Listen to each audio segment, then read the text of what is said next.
इस टाइप के सवाल रेलवे के एग्ज़ाम में हमेशा देखने को मिलते हैं, हर एक एग्ज़ाम में पूछे जाते हैं। इन सवालों को करने का सबसे बेस्ट तरीका यहाँ पर बताने वाले हैं, इसलिए क्लास को शुरू से अंत तक जरूर करिएगा। पहला प्रश्न क्या दिया गया है, यदि किसी गोले की त्रिज्या यानी कि स्फीयर का रेडियस 50% कम कर दी जाए तो इसका नया वॉल्यूम मूल वॉल्यूम यानी ओरिजिनल वॉल्यूम का कितना गुना हो जाएगा। ध्यान से समझना है, एक चीज़ फॉर्मूला आपको याद होना चाहिए, तभी आप इस टाइप के सवालों को लगा पाएंगे, है ना। चलिए तो सबसे पहले फॉर्मूला देखते हैं। यहाँ पर गोले का आयतन, क्योंकि यहाँ पर जो चेंज पूछा गया है वो आयतन में पूछा गया है यानी वॉल्यूम में पूछा गया है। तो गोले का वॉल्यूम कितना होता है, वॉल्यूम ऑफ स्फीयर ये होता है दोस्तों यहाँ पर 4/3 है ना, 4/3 पाई इंटू रेडियस का क्यूब। ये होता है हमारे पास फॉर्मूला वॉल्यूम ऑफ क्यूब का, सॉरी वॉल्यूम ऑफ स्फीयर का। अब इसके बाद यहाँ पर देखिए 50% की कमी आ रही है किस में, रेडियस में। अच्छा 50% की फ्रैक्शन वैल्यू, इस टाइप के जितने भी सवाल होते हैं उनको रेशियो मेथड से लगाइए, बहुत आसानी से बन जाते हैं। 50% का मतलब होता है 1/2 है ना, 50/100 करेंगे तो 1/2 आएगा। यानी कि रेडियस पहले 2 था, उसमें 1 की कमी कर दी गई। 50% कमी बोल रहा है इसलिए कमी हम लोग कहेंगे। अगर यहाँ पे वृद्धि बोलता, इंक्रीमेंट बोलता तो हम कहते कि 2 पर 1 की वृद्धि हो गई, है ना। तो अगर रेडियस के बारे में बात की जाए तो पहले का रेडियस कितना है, 2 यूनिट है ना, 2 यूनिट है। अब 2 पर 1 कम कर दिया गया, तो 2 में 1 कम करेंगे तो बचेगा कितना, यहाँ पर 1 ही बचेगा। यानी कि रेडियस पहले 2 यूनिट था, अब हो गया है 1 यूनिट, है ना। अब हमें क्या चाहिए यहाँ पे, ये जो रेशियो है ये हमारे पास रेडियस का रेशियो है पहले का यानी कि ओरिजिनल क्यूब का रेडियस, सॉरी क्यूब कह रहे हैं यहाँ पे, स्फीयर का, और ये जो रेडियस है ये जो नया स्फीयर बना है उसका रेडियस है ना। अब हम लोग बात करेंगे यहाँ पे वॉल्यूम की, क्योंकि वॉल्यूम में ही चेंज हमें पूछा गया है। देखिए बड़े ध्यान से जो चीज़ बता रहे हैं उस चीज़ को समझिएगा। इस वॉल्यूम के फॉर्मूले में दोस्तों 4/3 और पाई, ये जो इतना चीज़ है ये कांस्टेंट है कि नहीं, बिल्कुल कांस्टेंट है, क्योंकि इसकी वैल्यू फिक्स होती है 4/3 इंटू पाई, ये वैल्यू फिक्स है। वेरिएबल कौन है यहाँ पर, सिर्फ और सिर्फ आर है ना। तो आर क्यूब के हिसाब से ही हमारा वॉल्यूम यहाँ पर चेंज होगा, क्योंकि जब हम रेशियो लेंगे तो हमें ये पूरा चीज़ लिखने की ज़रूरत नहीं है, कांस्टेंट को हटा सकते हैं, जो हमारा वेरिएबल है सिर्फ उसको लीजिए। तो जो वॉल्यूम है वो क्या हो जाएगा, आर क्यूब हो जाएगा सिर्फ और सिर्फ।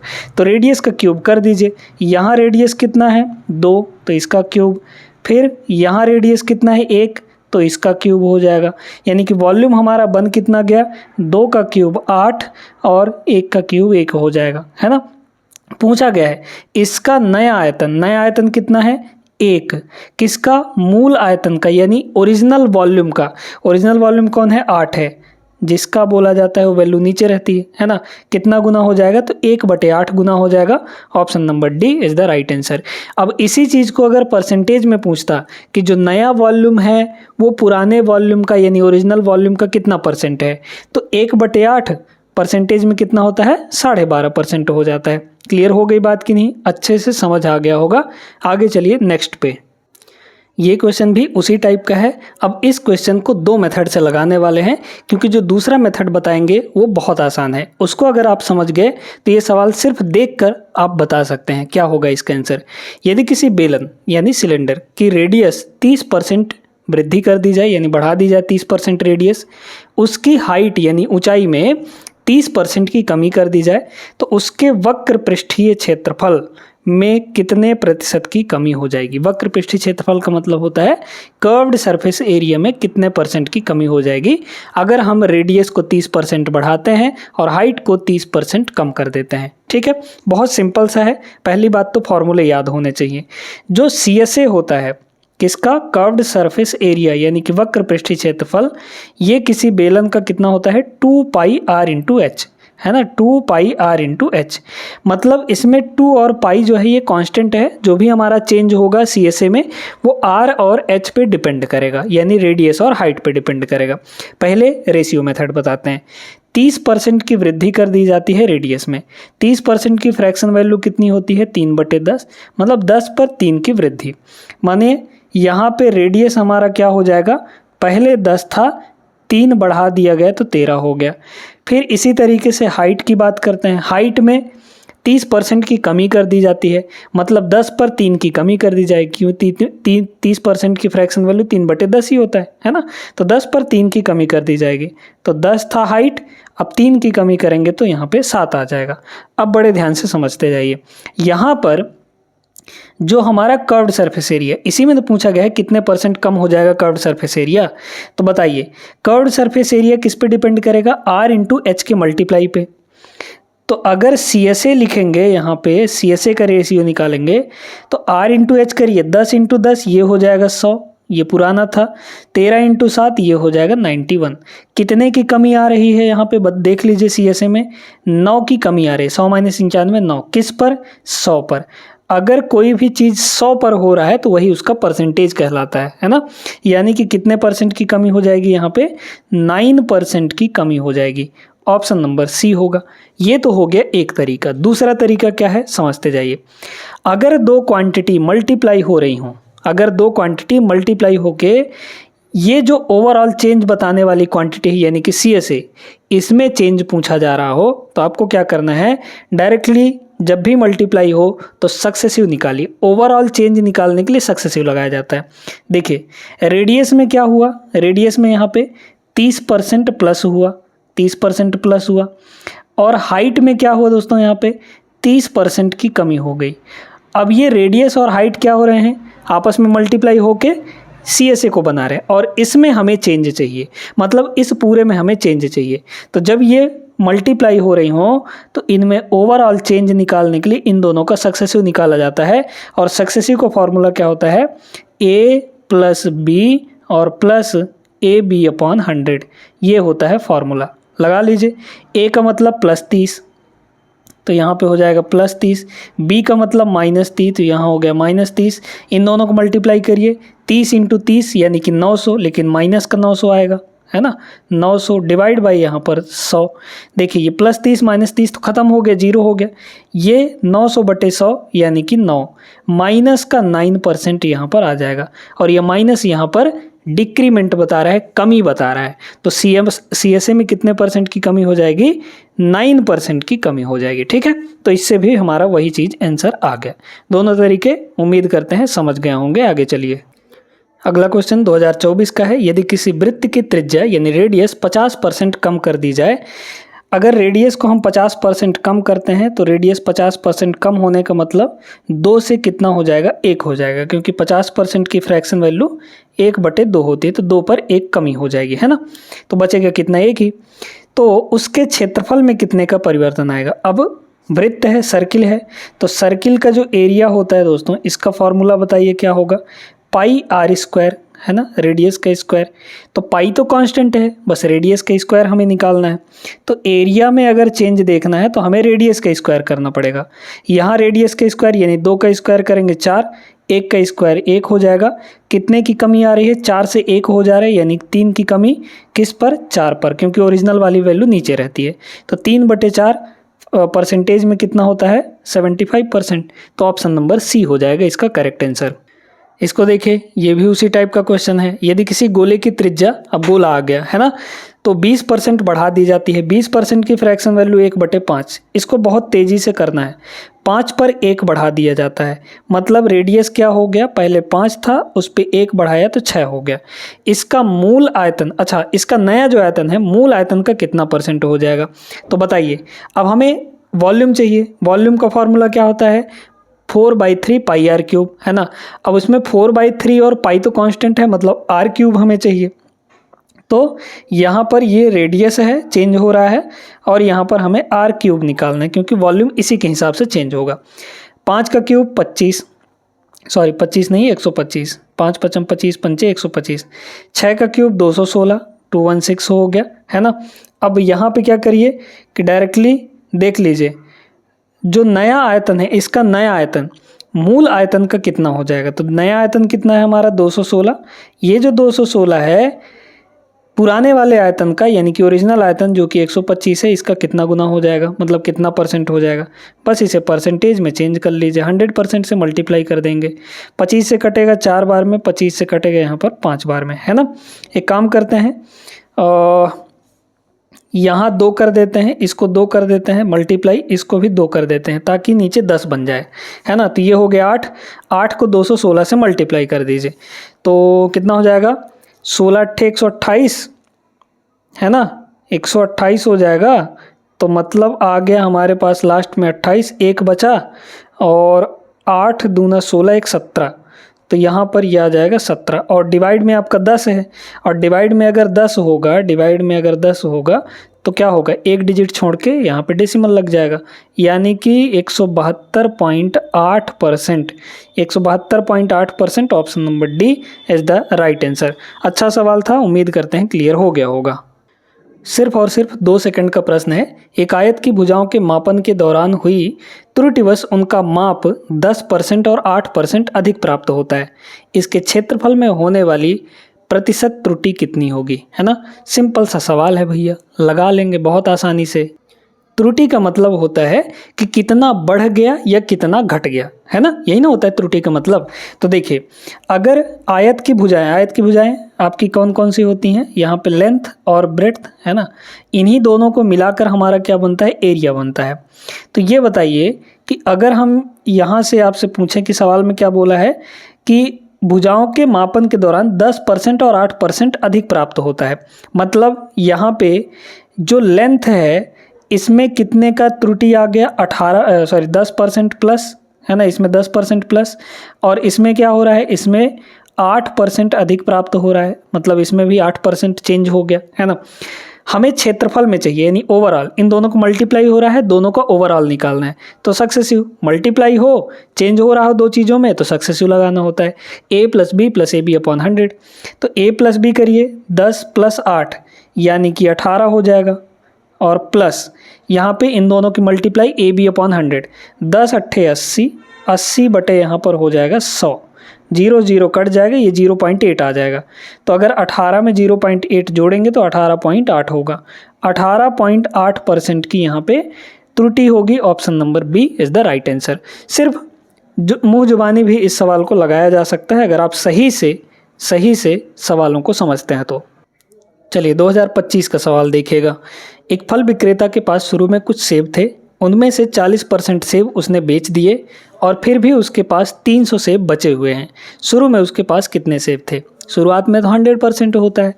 अब 100% में से अगर वो 40% बेच देता है तो उसके पास बचेगा कितना, 100 - 40 यानी कि 60%, 60% बचेगा। इस 60% की वैल्यू एक्चुअल में कितनी है, बचा हुआ कितना है यहाँ पे, 300, तो 60% की वैल्यू यहाँ पर हो गई दोस्तों 300। तो 1% की वैल्यू कितनी हो जाएगी बताइए, तो 1% की वैल्यू यहाँ पे 1% की वैल्यू डिवाइड कर देंगे तो 5 आ जाएगा, है ना, 300 बटे 60 करेंगे तो 5 हो जाएगा। अब हमें क्या चाहिए शुरुआत में, यानी कि 100%, तो 100% की वैल्यू कितनी होगी बताइए, तो 1 की वैल्यू अगर 5 है तो 100 की वैल्यू 500 हो जाएगी, 5 × 100 यानी कि 500 शुरुआत में थे, ऑप्शन नंबर ए होगा। आगे बढ़िए नेक्स्ट पे। अगला क्वेश्चन देखिएगा। इसको लगाने के कई सारे तरीके हैं, एक सिंपल सा तरीका हम आपको बताते हैं। एक फैक्ट्री में बनने वाले खिलौनों में से 20% दोषपूर्ण थे, मतलब उसमें डिफेक्टिव था, और शेष खिलौनों में से 25% क्षतिग्रस्त हो गए, है ना, टूट गए, खराब हो गए। यदि 4800 खिलौने सही स्थिति में हैं तो बनाए गए खिलौनों की पूरी संख्या कितनी होगी। सिंपल सा तरीका है, यहाँ पर देखिए 20% की फ्रैक्शन वैल्यू यहाँ पे कितनी होती है दोस्तों, 1/5, है ना, 20% की फ्रैक्शन वैल्यू 1/5, मतलब 5 खिलौनों में से 1 खिलौना यहाँ पे डिफेक्टिव था। तो अगर 5 खिलौनों में 1 खिलौना डिफेक्टिव था तो सही कितने हुए यहाँ पे, सही यहाँ पर हो गए 4, भाई 5 में से 1 घटा देंगे तो 4। इसके बाद अब जो बचे हुए हैं उन शेष खिलौनों में से 25% खिलौने क्षतिग्रस्त हो गए, 25% यहाँ पे टूट फूट गए, तो 25% की फ्रैक्शन वैल्यू 1/4 होती है, मतलब 4 खिलौनों में से 1 खिलौना टूट गया, है ना। तो 4 में से अगर 1 खिलौना टूट गया तो बचा कितना, 3 खिलौना, है ना। अब यहाँ पे निकाल लीजिए सक्सेसिव, 4 × 5 ये हो जाएगा 20। अच्छा, काटना चाहें तो काट भी सकते हैं ना, क्योंकि ये रेशियो में है। तो ये 4 से ये आपका 4 कट जाएगा, इधर कितना बचा 5।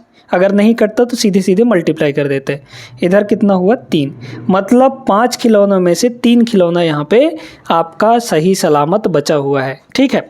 और एक्चुअल में देखा जाए तो सही कितने हैं 4800, यानी इस 3 की वैल्यू कितनी है यहाँ पर 4800 है।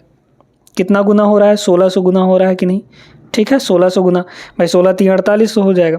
तो इधर ये भी 1600 गुना हो जाएगा, 1600 इस 1600 में 5 का मल्टीप्लाई करेंगे तो 80 आ जाएगा, 80 आ जाएगा, मतलब 8000। तो शुरुआत में 8000 खिलौने, option number B is the right answer. ये सबसे सिंपल तरीका है, आगे बढ़िए।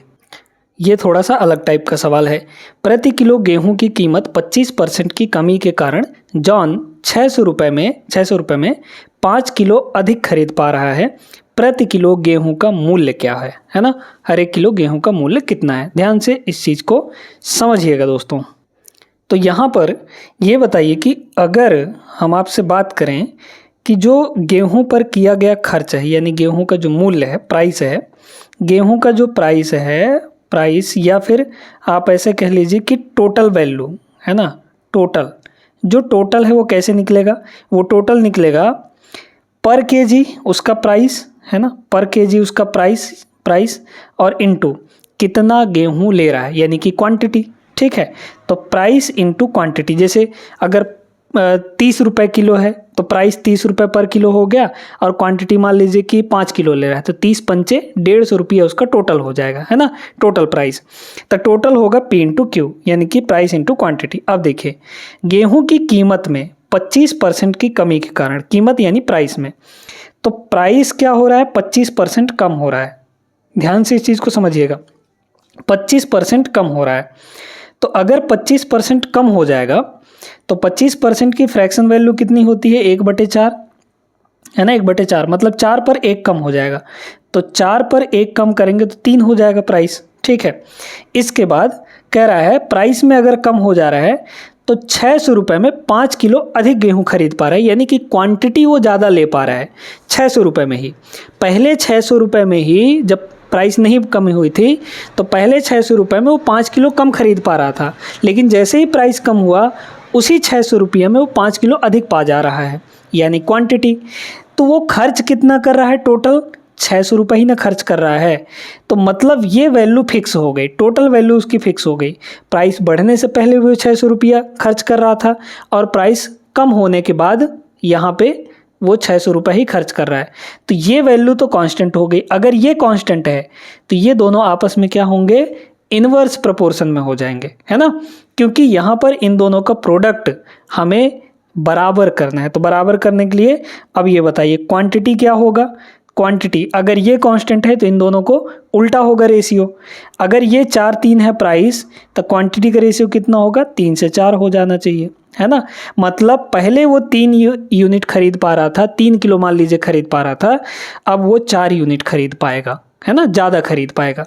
तो यहाँ पे यूनिट में कितना ज़्यादा, रेशियो में 1 यूनिट ज़्यादा खरीद पा रहा है, लेकिन एक्चुअल में कितना ज़्यादा खरीद रहा है वो 5 किलो। तो 1 की वैल्यू 5 किलो हो गई। कह रहा है प्रति किलोग्राम गेहूं का मूल्य क्या है।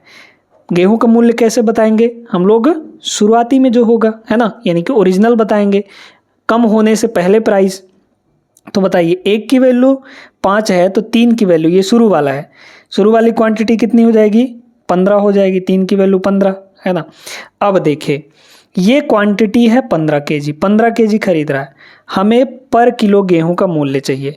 गेहूं का टोटल मूल्य कितना है 600 रुपया, 600 रुपया, और कितने केजी ले रहा है यहाँ पे 15 केजी, तो कितना हो गया 15 चौके 60, यानी कि 40 रुपया, 40 रुपया पर केजी यहाँ पे आपका गेहूं का मूल्य होगा।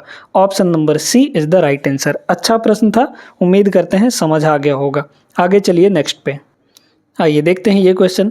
एक विक्रेता 600 रुपये में 300 आम खरीद लेता है, ठीक है भैया। उसमें से कुछ आम सड़ गए और फेंक दिए गए, उनसे शेष बचे आमों को प्रति 3 रुपये आम की दर से बेचा और 210 रुपये का लाभ कमाया। फेंके गए आमों का प्रतिशत ज्ञात कीजिए। बहुत बढ़िया प्रश्न है, ध्यान से समझेंगे तब ये बन पाएगा। देखिए दोस्तों, यहाँ पर 600 रुपये में खरीदा, ठीक है। कॉस्ट प्राइस कितनी हो गई, 300 आमों का 600 रुपये हो गया। अब वो इतना लाभ कमा रहा है, 210 रुपये लाभ कमा रहा है, और लाभ कमाने का मतलब क्या हुआ, सेलिंग प्राइस कितनी होगी, कॉस्ट प्राइस में सेलिंग प्रॉफिट जुड़ जाएगा तो सेलिंग प्राइस मिल जाएगी। मतलब वो 210 रुपये एक्स्ट्रा कमाया बेचते हुए, तो सेलिंग प्राइस कितनी बन गई, 600 और 210 यानी कि 810 रुपया। ये सेलिंग प्राइस हो गई 810 रुपये। मतलब जितने भी आम वो बेचा होगा, जो सही सलामत आम बचे हुए थे सड़ने के बाद, उन सही सलामत आम को बेचने पे उसको टोटल 810 रुपये मिलता है। ठीक है, ये बात समझ में आ गई। अब यहाँ पे हर एक आम को वो 3 रुपये में बेचता है, तो टोटल कितने आम हो जाएंगे बताइए। टोटल वो बेच रहा है 810 रुपया में, है ना, 810 रुपया में, और हर एक आम को 3 रुपये में बेच रहा है, तो टोटल कितने आम हो गए यहाँ से निकालिए, 27 3 81 यानी कि 270 आम हो गए। 270 आम, यानी वो 270 आम को ही बेच पा रहा है, जबकि उसने खरीदा था कितने, 300 आम खरीदा था दोस्तों।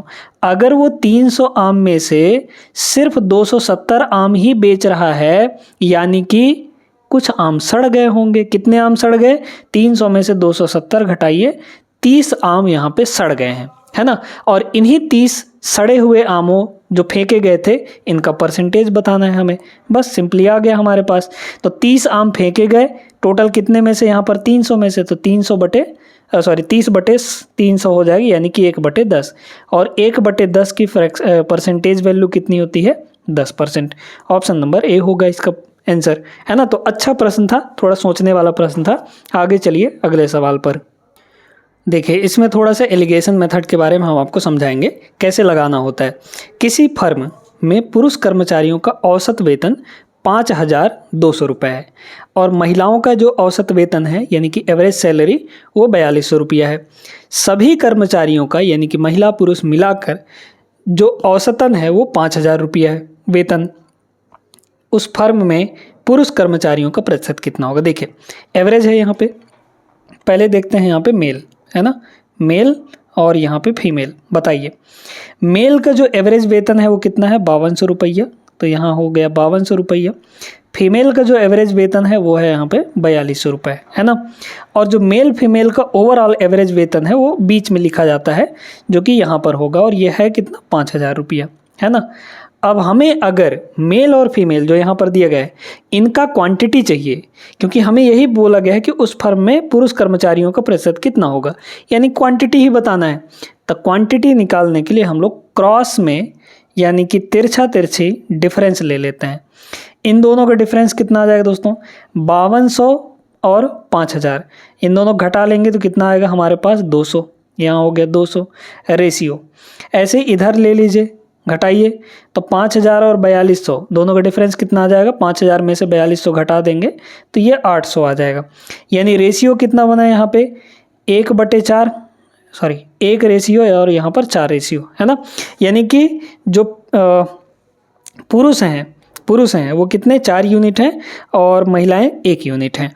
हमें क्या पूछा था, पुरुष की संख्या, पुरुष, तो पुरुष 4 यूनिट हैं, टोटल कितने में से, 4 1 5 में से, भाई महिला पुरुष मिलाएंगे ना, 4 1 5 हो जाएगा, 4/5, और 4/5 परसेंटेज में 80% हो जाता है। ऑप्शन नंबर बी होगा, पुरुष हो जाएगा। अगर महिला पूछता तो 1 यूनिट टोटल 5 में से, तो 1/5 यानी कि 20%, है ना। इस तरीके से निकाला जा सकता है। अब यहाँ पर इलेक्शन वाले कुछ सवालों को कर लेते हैं। 2 उम्मीदवार यानी 2 कैंडिडेट के बीच हुए एक चुनाव में 96% पंजीकृत मतदाताओं ने मतदान किया, 4% ने वोट नहीं डाला, है ना। 96% लोगों ने ही वोट डाला, जिसमें से 10% जो वोट हैं वो इनवैलिड पाए गए, अवैध पाए गए। विजयी उम्मीदवार यानी जो जीत रहा है उसको वैध मतों का यानी वैलिड वोटों का 57% प्राप्त हुआ, और वह 378 मतों के अंतर से चुनाव जीत जाता है। कुल कितने मतदाता पंजीकृत थे, है ना, टोटल पंजीकृत मतदाताओं ने मतदान किया। ठीक है, चलिए देखिए, टोटल पंजीकृत, एक लाइन में ये सवाल बनेगा, बस ध्यान से समझते जाइए। टोटल पंजीकृत मतदाता हम लोग मान लेते हैं कि X, है ना। इसमें से सिर्फ 96% ने वोट दिया अपना, तो जो वोट दिए हैं उनका ही सिर्फ लेंगे, तो 96% यानी डिवाइड बाई 100।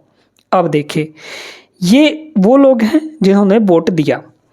वोट देने के बाद 10% इनवैलिड वोट हुआ, अगर टोटल वोट 100% है ना, 100%, क्योंकि कोई भी वैल्यू अपने आप में 100% होती है, उसमें से 10% इनवैलिड पाए गए तो वैलिड कितने होंगे?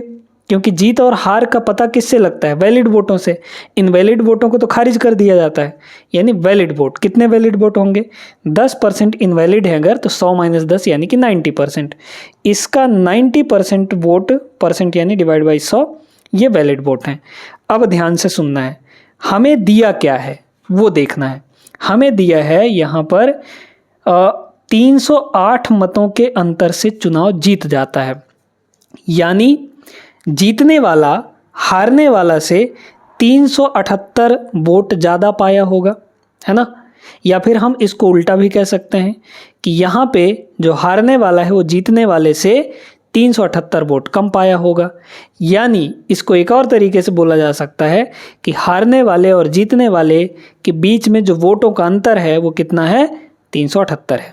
ठीक है, तो ये बताइए, जो जीतने वाला है, जीतने वाला वो 57% वोट मिल रहा है उसको, तो अगर हारने वाले को कितना मिलेगा बताइए? तो टोटल वोट तो 100% होंगे, तो जीतने वाले को अगर 57% मिल रहा है तो 100 - 57 करिए, 100 - 57 करेंगे तो 43% आएगा, यानी कि ये वोट हारने वाले को मिले होंगे।